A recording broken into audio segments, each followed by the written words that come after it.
네, 시작하겠습니다. 교재 306페이지에 있는 산업재해의 원인, 환경요인, 인적요인 나와 있는데 뭐 어렵지 않습니다. 여기는 환경요인은 시설물, 공구, 조명, 고온점 이런 것들이고 진동, 유해가 전부 다. 인적 요인이 이제 사람이 재해를 일으키는 거죠. 작업 미숙, 지식 부족 뭐 이런 것들, 피로, 불량한 복장 뭐 이런 것들, 허약한 체력 여러 가지가 있는데 아무튼 간에 너무 쉬우니까 넘어가고 넘어간다고 해서 뭐 저기는 아닙니다. 쉬워서 읽고 넘어가는 거지 중요하지 않은 건 아니어서 출제는 됩니다. 진짜 많이 출제가 되는 게 바로 이겁니다. 재해 지표. 건수율, 도수율, 강도율, 평균 손실 일수. 요 네 가지는 무조건 외우셔야 하고 계산하라는 게 아니라 분자에 뭐가 들어가는지 분모에 뭐가 들어가는지 곱하기 1000인지 10만인지 의미는 어떻게 되는 건지 이거는 그냥 속속들이 외우고 계셔야 돼요. 이거는 무조건 무조건 나오니까. 자, 건수율은 저는 좀 경험을 시켜서 건수율 이렇게 읽는데 혼자 얘기할 적에 이 건수율은 뭐냐면 근로자 분의 재해 건수예요. 그러니까 몇 명이 일을 하고 있는데 재해가 몇 건 일어났다 이거지. 그러니까 어떤 의미가 있냐면 거기 별표 보시면은 총괄적인 재해 발생 상황을 볼 수가 있는 게 바로 건수율입니다. 몇 건이냐 이거지. 평균 근로자가 몇 명인데 그 중에 사고가 몇 건이냐 곱하기 1000입니다. 1000 발생 건수를 보는 거고.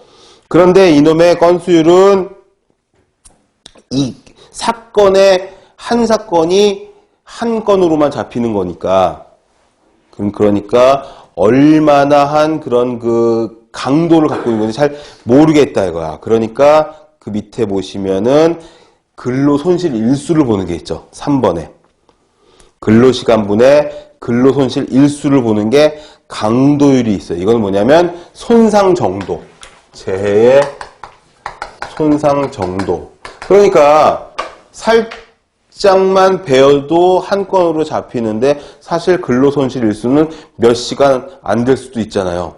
아니면 전혀 없을 수도 있고 데일밴드 하나 붙이고 다시 일을 할 수도 있으니까. 그러니까 가벼운 건지 무거운 건지 재해가 그걸 볼 수 있는 게 재해 상해 지수인 강도율이고, 그 다음에 사람 숫자분의 재해 건수를 하면은 좀 부족한 게 그 재해 발생 상황을 단위 시간당으로 볼 수 있는 게 도수율이에요.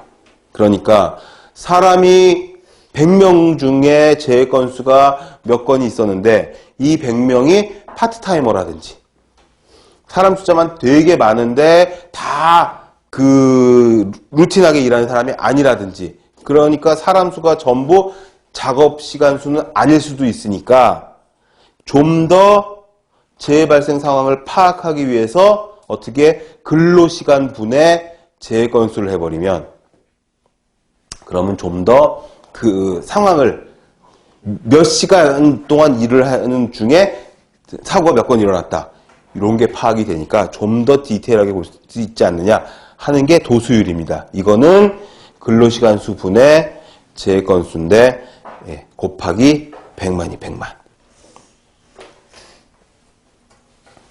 그 다음에 강도율은 됐고 평균 손실일수라고 있는데 요거는 재해 건수당 얼마나 손실이 일어났는지, 그러니까 여지껏은 시간당 보거나 사람 수당 근로손실일수를 봤는데 이제는 한 건당 얼마나 심한 사고냐 이걸 보는 거죠. 이거 도수율분의 강도율 해도 나와요.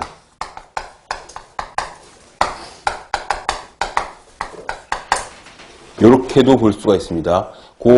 저기를 보시면 도수율하고 강도율하고 이렇게 나눠버리면은 이렇게 나왔죠. 재해 건수분의 근로손실일수 곱하기 1000 해서 한 건당 얼마나 심한 사고냐를 볼 수 있는 게 평균 손실일수고 도수율분의 강도율에도 나온다 해서 요 동그라미 1, 2, 3번이 ILO에서 표준 지표로 보는 재해 지표가 요겁니다. 평균 손실일수는 도수율분의 강도율이니까 포함된다고 봐도 되는 그런 상황이고 해서 제지표 요 세 가지, 네 가지. 좀 더 있지만, 뭐, 천인율도 있고, 만인율도 있고, 여러 가지가 있는데, 요 네 가지가 가장 기본적으로 보는 거고, 시험에